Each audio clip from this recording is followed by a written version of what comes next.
Gentlemen, let's be real because no ladies actually watch these videos. Discussion has been brewing over the last couple days about X's, O's, hoops, hairlines, and zone coverage on Twitter. As you can see, Awful Coaching, and I'm just going to refer to him as AC for short, about a week ago, decides to release a video about why the Lakers, or why he hates nepotism, under the guise of the Lakers getting belt to booty cheeks by the Houston Rockets on Christmas Day. Which, fair enough, this game was completely unwatchable. I was sick over holiday week, and it was ass. But it was less ass than this freaking game. Which, in AC's credit, fair enough. Nobody liked this game, as well as nobody likes nepotism. It exists in pretty much every single workplace, and he complains that the most qualified of people that can coach, that are willing to coach the Lakers, don't do it properly, or at least aren't utilized in a proper manner, and that these coaches, for whatever reason, keep getting put on, keep getting second chances, third chances, fourth chances, and stay in a team for however long it is, which is a fair enough point. But he also takes points. He also takes shots at the NBA media for not covering nepotism, not covering the defensive struggles of not just the Lakers, but of nearly every team in the league, which is a valid critique because, let's be real, most media personalities rather criticize players, rather criticize coaching, because it's easy to do, as well as when the people are watching the NBA, they don't want to constantly see X's and O's and paint scribbles constantly around it, unless it's needed or unless it's done through halftime. And even then, it's hard to do so unless someone's really, one, knowledgeable about the game, but two, can dilute it in such a way that the average fan is going to enjoy and be like, yeah, I really like the strategy or the breakdown that maybe Steve Nash does. Here's the problem. He decides to essentially go after the wrong creators. Not in terms of how big they are, which is a bit of an issue, but also he goes after creators that do not focus about the X's and O's. They know X's and O's just as much as I do, which is we only see X's and O's when we're playing tic-tac-toe with our younger siblings or cousins, just to pass the time. He decides to go after Jimmy X Roller, the flight team guy, and Kenny Beecham. All three of those guys are more personality based and focus on storytelling. They do not focus about strategy at all. Now look, I get the point of, hey, bigger creators than myself should cover stuff such as the lack of defense, or if defense is being done, how it's done poorly.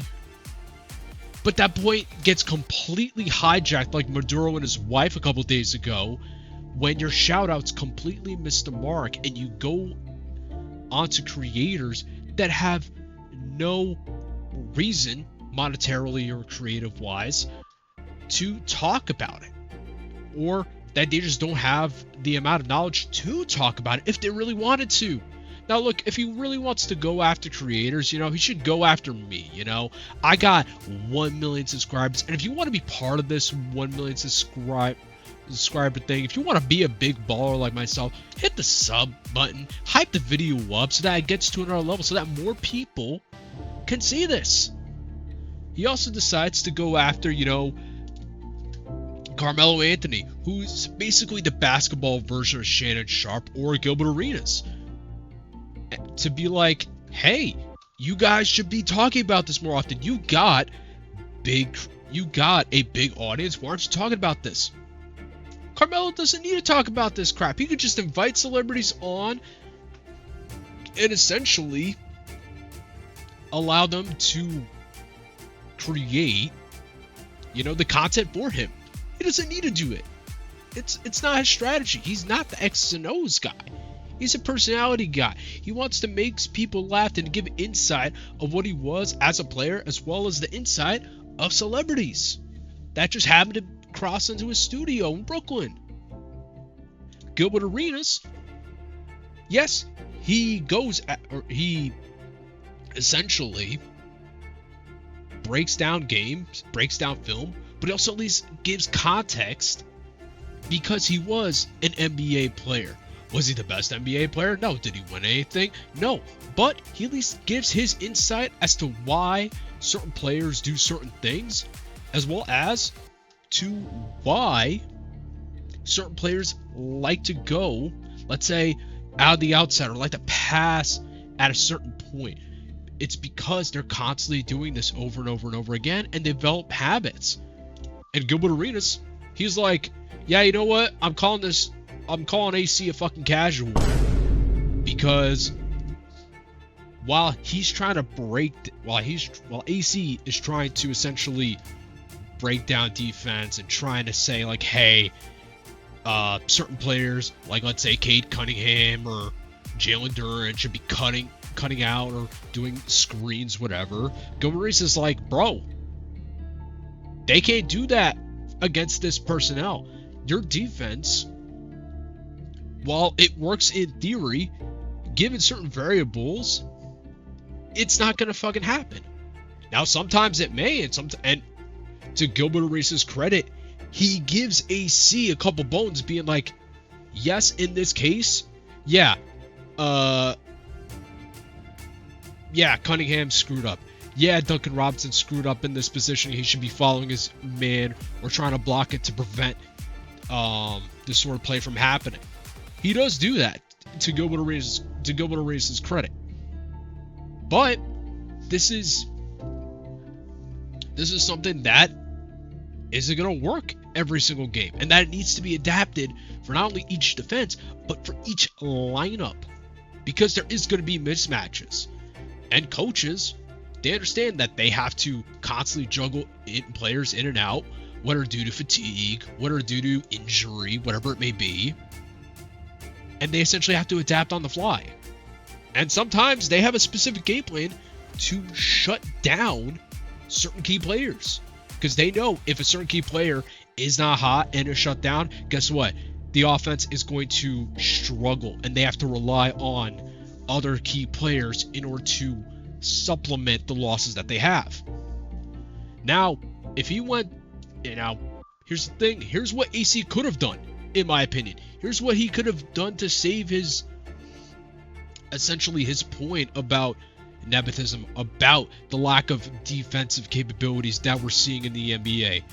And now we're having 130, 140 point games consistently. How we're getting 50 bombs now than we did 10, 15 years ago. He could have went after someone like a Thinking Basketball. He could have went after the Film Room. He could have went after Nerd Sesh. He could have went after these guys and called them out, being like, hey, why are you guys not covering it, but I am? And I have,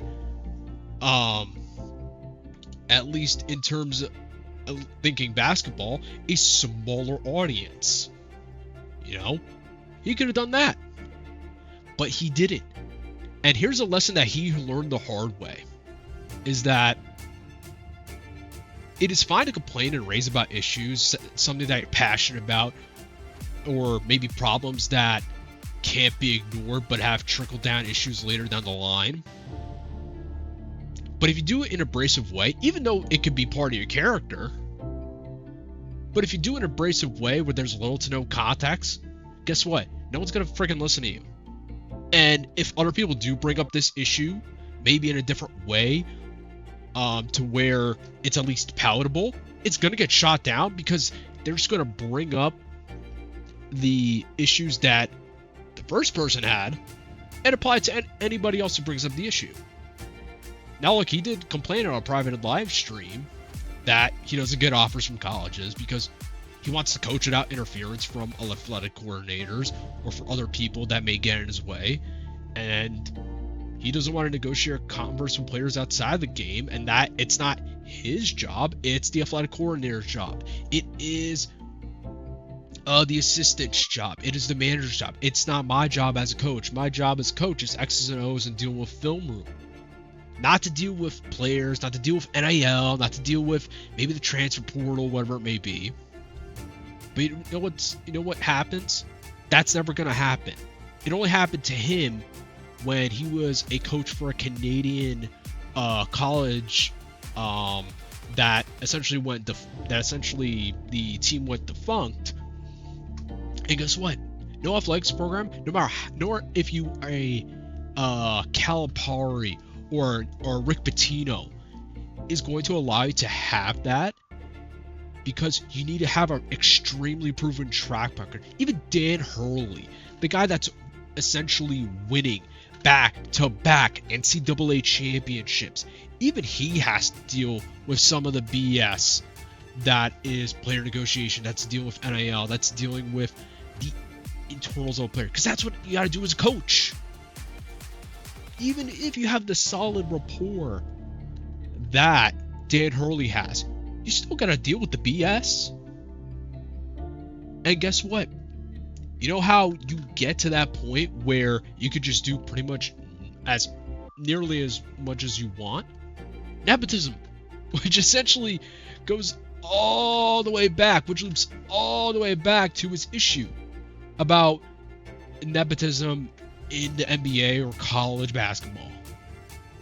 Is that, yes, people don't like nepotism. They don't like nepo babies that just get in because of their dad's name or recognition of who they know instead of what they know.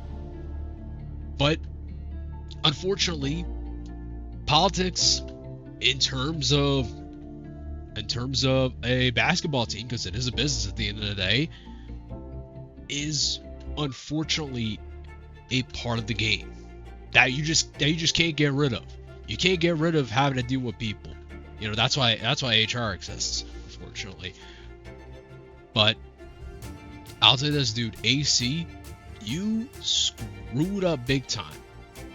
Now, what you could do, and I'm gonna throw you a bone, is you could clap back at Gilbert Arenas, you know, try to tell him why, you know, he ain't it, why he screwed up. Or you could just take the L, being like, yeah, you know what? I kind of went a little bit too deep. I kind of went a little bit too deep onto my character, you know? And he could just like take the L on the chin. So far, he hasn't done either of that. And so far, you know what you haven't done? You haven't subscribed to the YouTube channel. You haven't subscribed. You haven't followed me on Twitter. That's what you should do. That's what you should do. Anyways, hope you guys have a wonderful evening wherever you are, and have a fantastic day.